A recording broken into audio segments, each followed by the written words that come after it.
Kita akan mencoba mempelajari sirah Nabi dimulai dari runut, dari awal semampu kita. Dan mencoba untuk menyimpulkannya dengan kesimpulan-kesimpulan yang mudah-mudahan aplikatif dalam kehidupan kita sehari-hari. Ini disebut dengan istilah fiqhus sirah. Fikih sirah artinya mencoba untuk memahami sirah secara mendalam. Karena arti fiqh adalah pemahaman, pendalaman, itu arti fiqh. Orang yang sangat mengerti fikih disebut dengan orang yang faqih. Orang yang sedang mempelajari fikih disebut dengan orang yang bertafakuh. Makanya Nabi SAW bersabda, "May yuridillahu bihi khairan yufaqihu fiddin." Siapa yang Allah ingin berikan kebaikan kepadanya, maka Allah jadikan dia faqih dalam urusan agama. Mengerti, faham urusan dalam halal dan haram ataupun syariat. Tetapi para ulama kemudian mengembangkan makna fikih ini dalam pemaknaan yang lebih dalam lagi dan lebih luas. Kata para ulama seperti Ibnu Taimiyah, kemudian Abdullah Ibnu Mubarak, beberapa ulama-ulama kontemporer juga, mereka mengatakan al-fiqhu fiqhul qulub. Fikih itu adalah letaknya di hati. Paham itu dalam Islam letaknya di hati. Jadi orang yang mengerti agama dalam konteks Islam itu bukan orang yang banyak wawasan agama. Dia belum tentu menjadi orang yang paling faqih dalam urusan agama. Makanya ketika Nabi mengatakan yufaqihu fiddin, siapa orang yang Allah ingin berikan kebaikan baginya, maka Allah jadikan dia paham agama. Maksud paham agama dalam hadis ini menurut para ulama adalah Allah jadikan agama itu terasa di hatinya. Apa yang Allah halalkan, maka di hatinya menjadi sesuatu yang menyenangkan.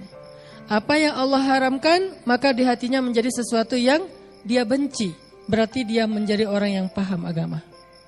Kalau dia tahu halal dan haram, tapi belum bisa menyukai dan membencinya, berarti dia belum mengerti agama. Baru tahu agama. Orang yang banyak wawasan tentang agama dalam Islam atau dalam bahasa Arab disebut sebagai orang yang musaqqaf. Arti musaqqaf orang yang berwawasan.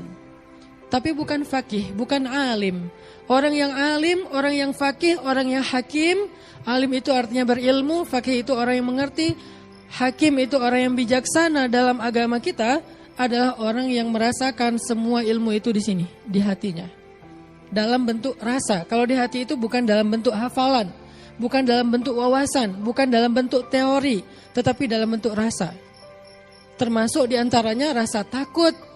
Makanya muncul ayat innama yakhsyallaha min ibadihi al-ulama. Sesungguhnya yang takut kepada Allah di antara hambanya orang yang berilmu. Berarti indikasi ilmu dalam agama kita adalah orang yang memiliki rasa takut, bukan yang banyak wawasan, tapi punya rasa takut. Semakin besar rasa takutnya kepada Allah, berarti dia semakin alim sampai ke derajat allamah, orang yang sangat berilmu karena rasa takutnya luar biasa. Apa indikasi atau ekspresi ketakutannya kepada Allah? Dia meninggalkan dosa, dia takut dengan azab Allah, dia menangis sepanjang malam mengingat dosa-dosanya dan tentang hari kiamat. Ini adalah ekspresi dari rasa takut yang ada di hatinya dan dia disebut dengan orang yang hakim, orang yang alim, orang yang faqih. Sehingga ketika kita membawa makna fikih ini ke dalam konteks sirah, maka kita mencoba merasakan sirah itu di dalam hati. Bukan sekedar tahu sirah, tapi mengerti sirah. Kalau tahu sirah berarti dia punya sakofah, dia punya wawasan tentang sirah nabawiyah. Tapi kalau mengerti sirah, maka namanya fiqhus sirah. Al-fiqhu fiqhul qulub. Pemahamannya, letaknya ada di dalam hati. Sehingga kita coba rasakan di hati kita. Apakah sirah itu sudah membuat rasa di hati kita? Membangun rasa di hati kita? Mengasah rasa di hati kita atau belum? Rasa apa? Banyak. Rasa cinta kepada Nabi, rasa yakin kepada apa ajaran Nabi, rasa semangat untuk membela dan melanjutkan perjuangan Nabi, dan seterusnya. Banyak rasa yang muncul di dalam hati. Sehingga ketika seseorang bertanya tentang benar dan salah kepada Nabi, maka Nabi menjawab dengan kalimat istafti qalbak, tanya ke hatimu. Tanya ke hatimu. Hati siapa ini? Hati orang yang beriman. Karena kalau orang yang belum baik imannya, kalau ditanya ke hatinya, hatinya tidak bisa menjawab. Karena dia tidak punya apa-apa. Dia tidak punya rasa apapun. Jadi nggak akan bisa ngerasain manis, asin, dan segala macam. Karena emang hatinya belum baik. Orang yang lagi sakit, biasanya makan apa aja rasanya hambar kan? Kenapa lagi sakit? Tapi begitu dia sehat, dia bisa ngebedain ini makanan enak, ini minumannya manis, ini kurang asin, ini segala macam. Makin dia orang yang mungkin mengasah rasa, makin dia tahu. Sama kayak orang yang senang kopi. Sampai dia bisa ngebedain satu jenis biji kopi dengan biji yang lain. Bahkan dia bisa menyebut bahwa di perkebunan kopi itu di sekelilingnya ditanamin apa. Dengan istilahnya aftertaste-nya. Dia minum kopi, udah ketelan kopinya, baru dia bilang aftertaste-nya adalah misalnya durian lah ya. Mungkin sekelilingnya ada pohon durian, di sekelilingnya ada stroberi, di sekelilingnya ada yang sering tuh kacang-kacangan segala macam. Dia bisa menyebutkan aftertaste-nya. Kalau buat saya minum kopi nggak ada aftertaste-nya ya, sama aja semua. Aftertaste-nya manis karena kebanyakan gula misalnya ya. Karena kenapa? Rasa saya belum terasa seperti seorang penikmat kopi sejati. Ternyata hati kita juga kayak gitu. Ketika hati ini diasah terus-terusan dengan ketakutan kepada Allah, dengan cinta kepada Nabi, dengan halal dan haram terus diasah lewat tajdidul iman, lewat pembaharuan iman di dalam majelis ilmu, nanti hati itu akan berfatwa. Hati itu akan berfatwa. Hati itu akan mengeluarkan pendapat. Saya nggak suka, itu pendapat hati, itu fatwa hati. Saya nggak suka dengan ini. Saya suka dengan itu. Berarti dia sudah berfatwa. Hati itu sudah mengeluarkan nasihat. Sehingga ketika seseorang mukmin bertanya kepada Nabi tentang kebenaran, maka Nabi menjawab, istafti qalbak, minta fatwa kepada hatimu, minta nasihat kepada hatimu, minta pendapat dari hatimu. Nanti hatinya yang akan menjawab dengan rasa suka dan tidak. Tapi hati yang bisa berfatwa itu harus punya kedudukan yang bagus. Karena seseorang bisa berfatwa setelah dia jadi mufti kan. Ulama baru bisa ngeluarin fatwa kalau dia udah jadi seorang mujtahid. Ilmunya udah banyak, baru dia bisa berfatwa. Hati juga akan bisa berfatwa ketika dia memiliki kedudukan yang baik. Karena sering diasah, dilatih, dia ahli ibadah. Sehingga akhirnya hati itu akan menuntun kita dalam fatwa-fatwa kebaikan. Dia akan mengatakan, jangan ini, saya nggak suka. Akhirnya dengan sendirinya kita menjauh dari sesuatu yang tidak disukai hati. Apa yang tidak disukai hati? Apa yang tidak disukai oleh Allah SWT. Berarti hatinya sudah dituntun oleh Allah. Matanya sudah dituntun oleh Allah. Tangannya sudah dituntun oleh Allah. Makanya balik lagi kepada konteks sirah. Kita pengen belajar sirah itu bukan sekedar wawasan tentang sirah Nabi. Itu udah banyak ustadz yang menyampaikan. Dan mungkin datanya lebih banyak daripada yang saya sampaikan. Yang kita pengen sekarang adalah fiqhus sirah. Memahami sirah dengan hati. Sampai memunculkan rasa. Sampai memunculkan selera. Sampai memunculkan tes. Sampai akhirnya dengan selera, rasa, dan tes itu terbentuklah behavior, perilaku, atau dalam bahasa yang lebih umumnya akhlak. Itu tujuan kita belajar sirah nabawiyah. Kalau dengan membaca sirah gak bertambah yakin di dalam hati kita, berarti sirah itu belum jadi fikih. Baru jadi apa? Sakofah, baru jadi wawasan. Berarti kajian kita tidak disebut dengan sekedar tafakuh, tetapi mungkin kajian kita baru taskif, baru penambahan wawasan. Makanya kita berharap belajar sirah kita itu muncul rasa di hati kita. Seperti rasa yang dirasakan oleh para sahabat. Cintanya sahabat kepada Nabi. Saking cintanya mereka kepada Nabi membuat mereka melakukan hal-hal yang luar biasa. Kita belajar sirah tujuannya biar bisa memiliki rasa yang sama dengan sahabat. Karena kita gak pernah ketemu Nabi. Dan gak semua kita punya kesempatan untuk ziarah ke makam Nabi. Terus gimana cara kita untuk bisa menghadirkan rasa cinta kepada Nabi? Salah satunya adalah dengan belajar fiqhus sirah. Membawa sirah ke dalam hati supaya muncul rasa. Ada lagi sahabat yang sangat mirip wajahnya dengan Nabi di antara sahabat-sahabat, namanya Mus'ab bin Umair. Mus'ab ini termasuk sahabat yang paling mirip wajahnya dengan Nabi. Nabi paling mirip wajahnya dengan Ibrahim di antara para anbiya. Jadi para anbiya ini ada kemiripan satu dengan yang lain. Nabi Muhammad di antara para nabi paling mirip itu dengan Nabi Ibrahim secara wajah. Kalau di antara sahabat yang paling mirip dengan Nabi Muhammad secara wajah adalah Mus'ab bin Umair. Sehingga dalam peperangan yang paling berat bagi kaum muslimin dalam sejarah Nabi, yaitu perang Uhud, ketika kaum muslimin sedang dikepung oleh orang-orang kafir yang waktu itu salah satunya Khalid dan Abu Sufyan, keduanya belum masuk Islam. Mereka mengejar di mana Muhammad. Yang mereka incar cuma satu orang, Muhammad. Mereka ingin membunuh Nabi. Khalid mengejar Nabi, Abu Sufyan mengejar Nabi, Ikrimah marah banget atas kematian ayahnya di perang Badar, mengejar Nabi. Walaupun suatu saat Ikrimah akan jadi pembela Nabi. Yang jelas semuanya ngincar Nabi. Semuanya tertuju di mana Muhammad, di mana Muhammad, di mana Muhammad. Kalau mereka bisa membunuh Nabi, maka selesailah segala urusan. Tiba-tiba muncullah Mus'ab bin Umair, berpenampilan persis seperti Nabi. Dan dia berdiri di depan banyak musuhnya, berharap mereka melihat Mus'ab bin Umair dan mengira dia adalah Muhammad. Dan benar, ternyata ketika mereka melihat Mus'ab bin Umair, mereka mengatakan, itu Muhammad, itu Muhammad. Akhirnya Mus'ab bin Umair diserang oleh sekian banyak musuh, dan akhirnya di dalam tubuh Mus'ab bin Umair ada puluhan bekas sayatan pedang, tombak, dan seterusnya. Maka syahidlah Mus'ab bin Umair menjelma seolah-olah dia adalah Rasulullah SAW. Di lisannya ketika dia sedang sakit keras, saat dia dibacok rame-rame, dia mengatakan, wa ma Muhammadun illa rasulun qad khalat min qablihi rusul afa immata aw in qutila in qalabtum ala aqabikum. Muhammad itu adalah Rasulullah dan telah diutus kepada kalian sebelumnya rasul-rasul seperti dia. Dan apakah jika dia mati atau terbunuh kalian akan kembali kufur seperti dahulu? Sengaja Mus'ab membaca ayat ini agar mengatakan bahwa seolah-olah jika Muhammad hari ini mati, padahal dia bukan Muhammad. Sehingga orang-orang kafir merasa yakin sekali sedang membunuh Muhammad. Setelah itu kemudian mereka berteriak, Muhammad telah terbunuh, Muhammad telah terbunuh. Karena Mus'ab sudah terbunuh.